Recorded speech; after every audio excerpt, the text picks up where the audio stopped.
യിലേക്ക് സ്വാഗതം. അപ്പോൾ നമ്മുടെ കൃഷ്ണഗാഥ സീരിയലിൻ്റെ എപ്പിസോഡിലേക്ക് പോയാലോ? ഇന്നത്തെ എപ്പിസോഡ് എന്ന് പറയുന്നത് നമ്മുടെ നവീൻ്റെ വീട്ടിൽ ഒരു പൂജാരി വന്ന് കാര്യങ്ങളൊക്കെ പറയുന്നു. അപ്പോൾ മുത്തശ്ശി എല്ലാം ചോദിച്ച് മനസ്സിലാക്കുന്നു ഇനി എന്താണ് എങ്ങനെയാണെന്ന്. അപ്പോൾ അയാൾ പറയുന്നു, നിങ്ങൾക്ക് നന്മയായിട്ട് ഒരു കുട്ടി പുറപ്പെട്ടിട്ടുണ്ട്, ഞാനന്ന് പറഞ്ഞിട്ടില്ലേ, ആ കുട്ടി തീർച്ചയായും നിങ്ങളുടെ അടുത്ത് തന്നെ എത്തുമെന്ന് പറയുകയാണ്. അപ്പോൾ മുത്തശ്ശി ചോദിക്കുക, അതെങ്ങനെ ഞങ്ങൾക്ക് മനസ്സിലാവും? ഒരു തണുത്ത കാറ്റ് പോലെ നിങ്ങൾക്കത് മനസ്സിലാവും എന്ന് പറയുകയാണ്. ആ കുട്ടി ഓൾറെഡി അവിടുന്ന് പുറപ്പെട്ട് കഴിഞ്ഞു എന്ന് പറയും.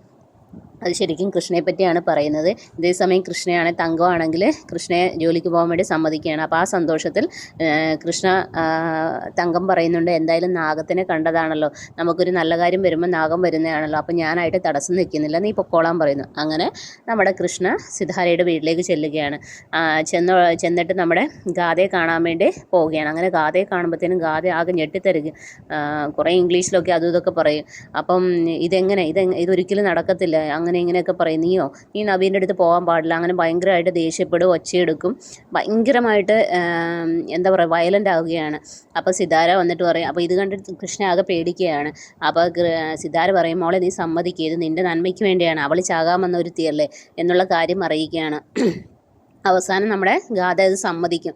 അപ്പോൾ പറയും, ഇവൾക്ക് എന്നെപ്പോലെ ആകാൻ ഒരിക്കലും പറ്റില്ല എന്നൊക്കെ പറയും. അന്നേരം പറയും, ഞാൻ എൻ്റെ രൂപത്തിലും സൗന്ദര്യത്തിലും സന്തോഷിച്ചിരുന്നത്, പക്ഷേ ഇപ്പോൾ എനിക്ക് അങ്ങനെ ആകാനേ കഴിയുന്നില്ല എന്ന് പറയും. അപ്പോൾ സിതാര പറയും, നീ ഗാഥ ശ്രീനിവാസാണ്, അതേതോ കോളനി ജനിച്ച അവളല്ലേ എന്നുള്ളത് പറയും. അങ്ങനെ പറഞ്ഞ് അവളെ ആശ്വസിപ്പിക്കുകയാണ്. അപ്പോൾ എന്നിട്ട് കൃഷ്ണയുടെ അടുത്ത് നമ്മുടെ ഗാഥ പറയും, ഒരിക്കലും നീ നവീനെ ടച്ച് ചെയ്യാനോ തൊടാനോ പാടില്ല എന്നുള്ള കാര്യം അറിയിക്കുകയാണ്. അപ്പോൾ നമ്മുടെ സിതാര പറയും, അവൾ അതെല്ലാം അനുസരിച്ചോളും, അവൾ അതിനു വേണ്ടി തന്നെയാണല്ലോ വന്നേ എന്നുള്ള കാര്യം പറയുന്നു. അങ്ങനെ ആ സമയത്ത് നമ്മുടെ സിതാര പറയും, കൃഷ്ണയ്ക്ക് മുറി കാണിച്ചു കൊടുക്കാൻ പറയും. അങ്ങനെ സിമി കൃഷ്ണയും കൊണ്ട് റൂമിലേക്ക് പോവുകയാണ്. ഇതേ സമയത്ത് നവീൻ്റെ വീട്ടിലാണെങ്കിൽ ചർച്ചകൾ നടക്കുകയാണ്. എല്ലാവരും ഇങ്ങനെ സോഫയിലിരിക്കുന്നു. ആ സമയത്ത് പിന്നെ മാണിക്കുഞ്ഞ് ചോദിക്കുക, എന്താ ഗാഥ ആശുപത്രിയിൽ നിന്ന് വന്നിട്ട് നമ്മൾ ആരും കാണാൻ പോയില്ലല്ലോ, കാണാൻ പോകണ്ടേ എന്നുള്ള കാര്യങ്ങളൊക്കെ പറയുകയാണ്.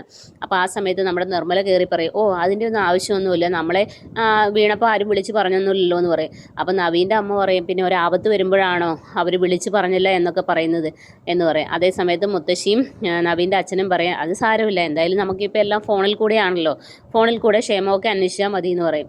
അപ്പോൾ പറയും, അച്ഛൻ എന്താ ഇങ്ങനെയൊക്കെ പറയുന്നത്, നാളെ അവളുടെ കഴുത്തിൽ അപ്പം പെട്ടെന്ന് നവീൻ്റെ അച്ഛൻ പറയും, എന്തായാലും കല്യാണമൊന്നും കഴിഞ്ഞിട്ടില്ലല്ലോ എന്ന് പറയും.